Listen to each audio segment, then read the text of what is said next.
ভাইটা হবরে খান দেরি হইয়া যায় আকুল লাগে ঈদের নমাজ পড়। আসসালামু আলাইকুম, সবাইকে জানাই ঈদ মুবারক। তো গাইস, আজকে আমরা যেতে চলেছি হচ্ছে একটা গরুর হাটে। চলুন তাড়াতাড়ি করে গরুর হাটে যাওয়া যাক। সর্বপ্রথম দেখতে পাচ্ছেন এই গরুটা কি পরিমাণ শক্তিশালী, মানে 3-4 জন মানুষ মিলে এই গরুটাকে ধরে রাখা যাচ্ছে না। তারপর অনেক কষ্ট মষ্ট করে ধরে নিয়ে যাচ্ছে, দেখতে পাচ্ছেন মানে এক একজনের মানে সিচড়ে মেচে নিয়ে যাচ্ছে, খুব একটা খারাপ অবস্থা। আর আপনারা সবাই আমাকে ঈদ বোনাস হিসেবে একটা করে লাইক কমেন্ট শেয়ার সাবস্ক্রাইব করে দিতে পারেন, তাহলে আপনাদের জন্য অনেক ভালো ভালো ভিডিও দেওয়ার চেষ্টা করবো।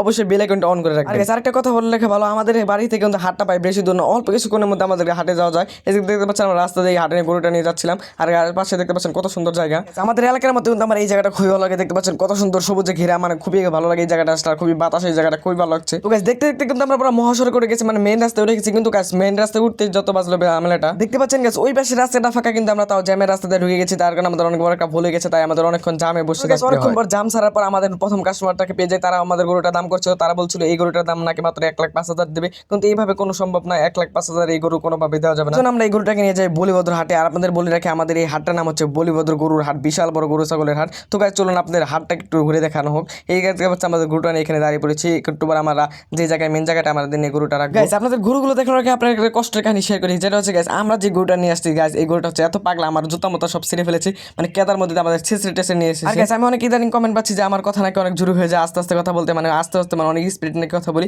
তো গাইস আপনারা সবাই কমেন্ট বলেন আমি কি স্পিডে কথা বলবো নাকি, আর গাইস কথা বলার সময় কি হাসবো নাকি হাসবো না সেটাও কিন্তু কমেন্ট করতে ভুলে যাবেন না। আর গাইস অবশ্যই একটা লাইক কমেন্ট শেয়ার সাবস্ক্রাইব করতে পারবেন। আপনারা কিন্তু ভিডিও শেষ প্রান্তে চলে এসেছেন। তো সবাই ভালো থাকবেন, সুস্থ থাকবেন, আল্লাহ হাফেজ, দেখা হবে অন্য কোনো একটা ভিডিওতে।